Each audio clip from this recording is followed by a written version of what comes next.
Halo, saya Bihamdani. Ini adalah video kedua di series akuntansi dasar. Pada video ini, saya akan menjelaskan tentang debit dan kredit. Kunci untuk memahami debit dan kredit dalam akuntansi ini adalah persamaan dasar akuntansi, yang mana telah dijelaskan pada video sebelumnya ya. Silahkan klik link di atas untuk menontonnya. Baik, kalau sudah nonton dan paham, kunci berikutnya adalah kita harus bisa menjawab dua pertanyaan yang muncul ketika terjadi transaksi keuangan di perusahaan. Yang pertama, kemana uang dari transaksi itu pergi atau digunakan untuk apa uang tersebut? Yang kedua, dari mana uang itu berasal? Mari kita coba menjawab pertanyaan tersebut dengan menghubungkannya dengan persamaan dasar akuntansi.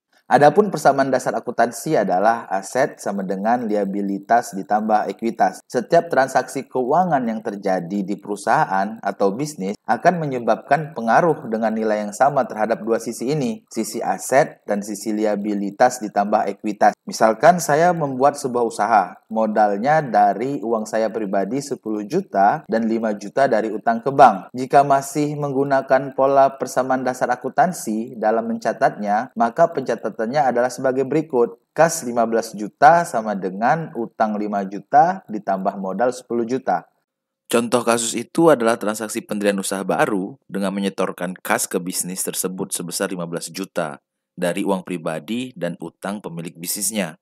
Yang mana pertanyaan pertama tadi adalah kemana uang itu pergi? Dan jawabannya adalah uang itu pergi ke kas perusahaan sehingga kas perusahaan naik atau bertambah. Kemudian pertanyaan berikutnya adalah dari mana uang itu berasal? Uang itu berasal dari modal serta utang pemilik bisnisnya.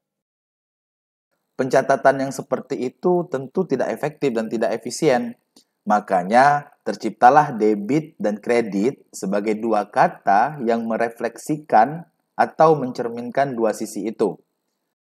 Untuk mengerti dengan tepat debit dan kredit, awal yang penting adalah menghilangkan salah kaprah atau miskonsepsi tentang debit dan kredit. Miskonsepsi atau salah kaprah tentang debit dan kredit yaitu debit dan kredit bukan tentang baik dan buruk. Debit dan kredit tidak sama dengan penambahan atau pengurangan. Debit dan kredit adalah dua kata yang menggambarkan dualisme atau sifat alami dari dua sisi semua transaksi keuangan. Analoginya adalah seperti dua sisi uang koin, memiliki gambar berbeda di masing-masing sisinya, tetapi memiliki nilai yang sama. Di dalam dunia keuangan, uang tidak bisa secara misterius muncul atau menghilang begitu saja. Uang itu datang dari suatu tempat dan pergi ke tempat yang lain. Atau ketika uang masuk ke satu akun, uang itu harus keluar dari akun yang lain. Jadi, bisa disimpulkan dengan jelas bahwa transaksi keuangan itu akan menyebabkan perpindahan nilai ekonomis atau manfaat ekonomi dari sisi sumber ke sisi tujuan. Nah, dan disinilah debit dan kredit hadir dan memperjelas aliran nilai ekonomis atau aliran manfaat ekonomi dari suatu transaksi keuangan. Oh iya, pengertian nilai ekonomis itu adalah nilai uangnya dari transaksi keuangan. Sedangkan kalau manfaat ekonomi itu adalah hasil yang diharapkan dari transaksi keuangan itu, yang mana harapannya adalah keuntungan bagi bisnis. Kredit mewakili sisi sumber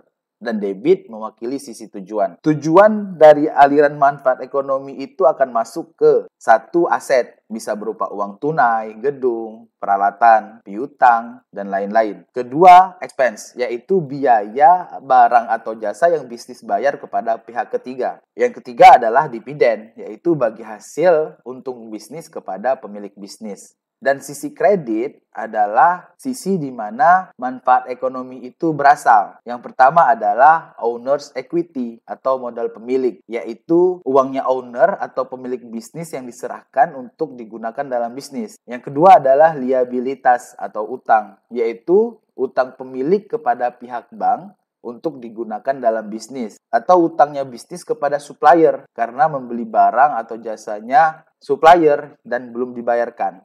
Revenue, yaitu pendapatan yang bisnis terima. Jadi, kalau kita hubungkan kembali dengan persamaan dasar akuntansi yang telah kita pelajari adalah aset sama dengan liabilitas ditambah ekuitas. Aset diwakilkan oleh debit dan liabilitas adalah kredit. Sedangkan untuk ekuitas, harus dijabarkan terlebih dahulu. Pada video sebelumnya bahwa ekuitas itu terdiri dari modal pemilik atau owner's equity dengan return earning atau laba ditahan. Pada kenyataannya ketika mendirikan bisnis tentu kita ingin keuntungan. Jadi keuntungan itu tidak selamanya ditahan. Keuntungan bisnis itu bisa dibagikan kepada pemilik bisnis dan itu disebut dividen.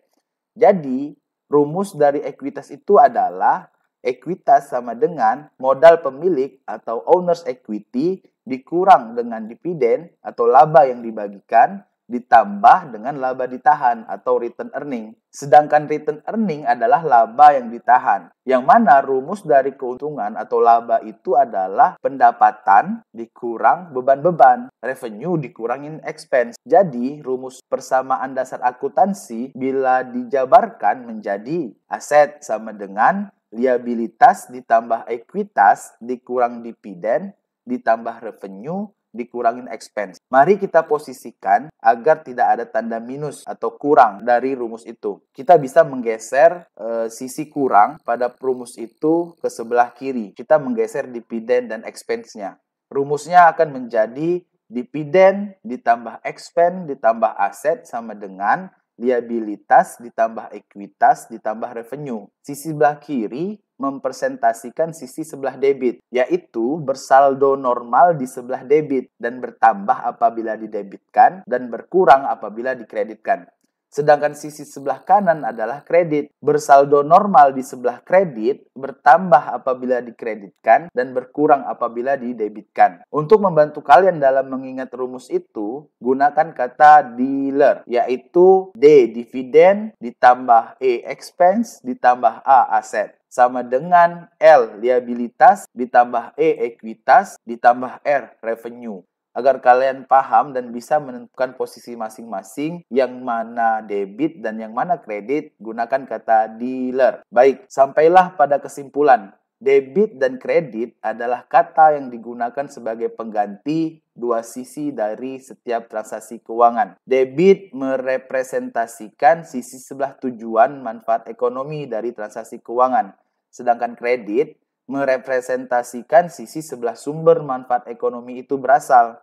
4. Anggotanya debit adalah dividen ditambah expense ditambah aset. Anggotanya kredit adalah liability ditambah equity ditambah revenue. Yang keenam, debit dan kredit adalah turunan dari persamaan dasar akuntansi yang memperingkas catatan keuangan. Ada 6 kategori akun yang tergolong dalam debit kredit, yaitu dividen, expense, dan aset adalah sisi debit, dan liabilitas, ekuitas, revenue di sisi kredit. 7. Cara termudah untuk mengingat posisi masing-masing akun itu adalah dealer.